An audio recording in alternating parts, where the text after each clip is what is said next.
Week 15 is here.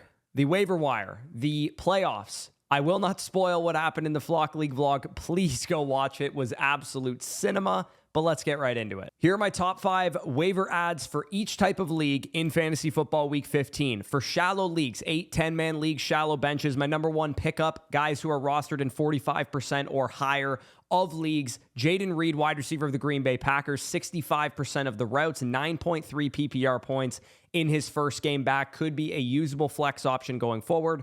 Devin Singletary of the New York Giants, 19.7 points pre-bye. Tyrone Tracy hurt his hip in that game against the Patriots on Monday night. He could be a top 24 running back play if he's the starter versus the Washington Commanders. Blake Corum, one of the best handcuffs purely in fantasy when we did the handcuff tier list a little bit ago, 26.1 PPR points. It's clear that he might be a league winner, top 6 overall running back if anything happened to Kyron over the next couple of games. Pickup number 4, Jayden Higgins, wide receiver of the Houston Texans. His routes dipped just a little bit down to 54% this week, but he's gone 5 straight games with 21+% targets per route run, and he is the clear number 2 receiver for the Houston Texans in terms of overall routes right now. Bam Knight, my number 5 pickup at running back in shallow leagues. Rumors are swirling. Trey Benson could be shut down for the season with that knee injury. It's still not healing. He has to be activated off the practice window this week for him to be back. Bam Knight has handled 22% targets per route run when he's been on the field and a 60% carry rate over the last 3 games. Moving into my top 5 ads for 12-man leagues and deeper, remember that you do need to have these guys as actual startable options for them to be relevant at this point in the season. My number 1 pickup is Luther Burden, wide receiver of the Chicago Bears, who is 37% rostered right now, season high, 69% of the routes. He was a top-tier prospect, top 5 prospect in the class at wide receiver coming out, but he was raw. From weeks 15 through 17, Xavier Worthy was a 21-point-per-game producer last season who was a similar caliber prospect, also very raw, and Romo Dunze could miss the entirety of the fantasy football playoffs. Most docs are projecting him back over the next 4 to 6 weeks. I would have Burden ranked 3rd among the shallow league ads as well. My number 2 pickup is Jalen Wright, obviously dependent on Devon Achane's health, but when the game was close, Wright was the Achane backup, not Ollie Gordon. He scored 16.7 PPR points. Gordon's only snaps in production was in absolute garbage time. Wright outsnapping Gordon 51% to 25% on the game, 62% of the carries to 25%.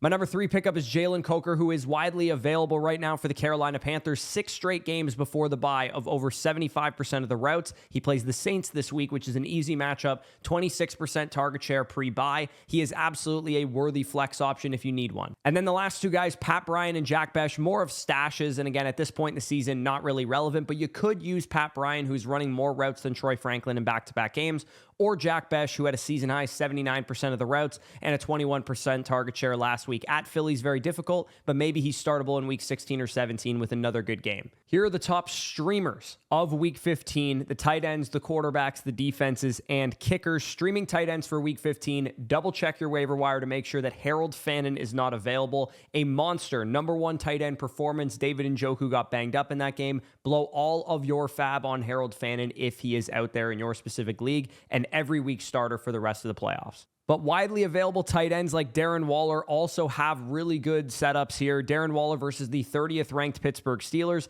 He's not been getting the usage that he got before his injury, but he's still ramping up, and the Steelers are a very, very easy matchup for opposing tight ends. Miami Dolphins could feature him in the red zone in this upcoming game. Number 2, streaming tight end here is Theo Johnson. He's been the clear starting tight end for the Giants, running most of the routes, getting most of the snaps. He gets the 26th ranked Washington Commanders this week, and in 4 of his last 5 games, he has commanded 5 or more targets, including 8 before the bye week. Number 3, Isaiah Likely versus the 32nd ranked Cincinnati Bengals. He played this team 2 weeks ago and had 95 receiving yards, nearly had a touchdown, fumbled it out of the back of the end zone. Last week, almost had 2 touchdowns and didn't get that football move through. This is a dude whose usage is ramping up. His play is looking like he's healthy now because he came into the season banged up. He definitely could be a good streamer this week. Into the streaming quarterbacks, the top tier streamers, Trevor Lawrence and Sam Darnold, both performing at a high level in good matchups, both at home. New York Jets for Trevor Lawrence. Jacoby Myers been a big addition for them.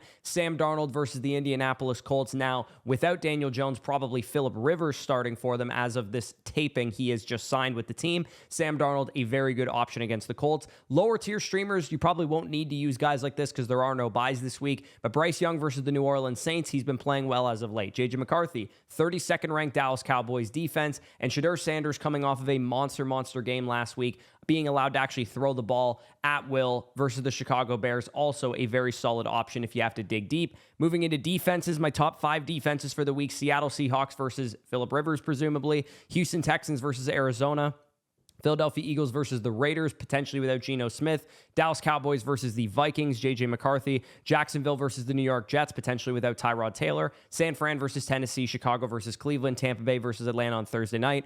Denver versus Green Bay. Pittsburgh versus Miami. Those are my top 10 defenses. Carolina also just missed the cut versus New Orleans. And then my top 10 kickers, we have Brandon Aubrey, Jason Myers, Cam Little, Cameron Dicker, who is dead to me now after what happened in the Flock League, Chase McLaughlin, Kaimi Fairbairn, Tyler Loop, Will Lutz, Jake Bates, and Harrison Mevis, the thicker kicker. So those are my top streamers for the week. So that's it for this video. Really short today. Make sure to watch the playoff stashes video I did last Monday, the time to stash handcuffs, playoff streamers, defenses, kickers, quarterbacks, and all that good stuff is right now. Make sure to like the video down below if you enjoyed. Hammer the like button, because if you saw the Flock League, you guys know exactly what happened to me in the Flock League. And let's make this a safe space. Fantasy football therapy. Let me know what happened to you guys in week number 14. Did you make the playoffs? Did you miss the playoffs? Did you miss by 0.92 fantasy points? Spoiler alert.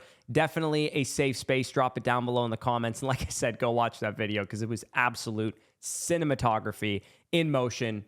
All right. Peace out, and I'll talk to you soon.